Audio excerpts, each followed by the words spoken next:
జర్నలిస్టుల భద్రత కోసం కేంద్ర రాష్ట్ర ప్రభుత్వాలు ప్రత్యేక చట్టం తీసుకురావాలని తెలంగాణ యూనియన్ ఆఫ్ వర్కింగ్ జర్నలిస్టుల సంఘం రాష్ట్ర ఉపాధ్యక్షులు లాయక్ పాషా ప్రభుత్వాన్ని డిమాండ్ చేశారు. ఖమ్మం జిల్లా జర్నలిస్టులపై కేసులు పెట్టడాన్ని నిరసిస్తూ రాజన్న సిరిసిల్ల జిల్లా కలెక్టరేట్ కార్యాలయం ముందు సోమవారం నల్ల బ్యాడ్జీలతో నిరసన కార్యక్రమాన్ని నిర్వహించారు. ఈ సందర్భంగా లాయక్ పాషా మాట్లాడుతూ తెలంగాణ రాష్ట్రంలో జర్నలిస్టులపై దాడులు, అక్రమ కేసులు పెరిగిపోయాయని ఆవేదన వ్యక్తం చేశారు.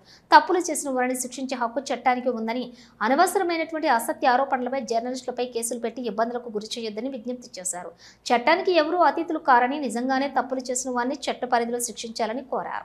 వృత్తిలో భాగంగా జర్నలిస్టులు కవరేజ్కు వెళ్లిన వారిపై కేసులు నమోదు చేయడం సరికాదని కేంద్ర రాష్ట్ర ప్రభుత్వాలు చొరవ తీసుకుని జర్నలిస్టులకు భరోసా కల్పించాలని డిమాండ్ చేశారు.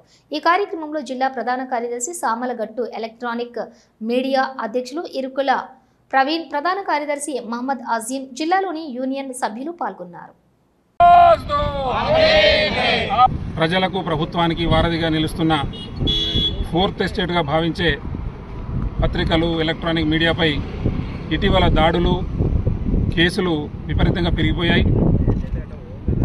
వాటిని నిరసిస్తూ మా రాష్ట్ర కమిటీ పిలుపు మేరకు ఇటీవలే ఖమ్మం జిల్లా టీ న్యూస్ బ్యూరోపై పెట్టిన కేసును నిరసిస్తూ రాజన్న సిరిసిల్ల జిల్లా కమిటీ TUWJ ఆధ్వర్యంలో కలెక్టర్ కార్యాలయం ముందు నల్ల బ్యాడ్జీలు ధరించి నిరసన వ్యక్తం చేయడం జరిగింది.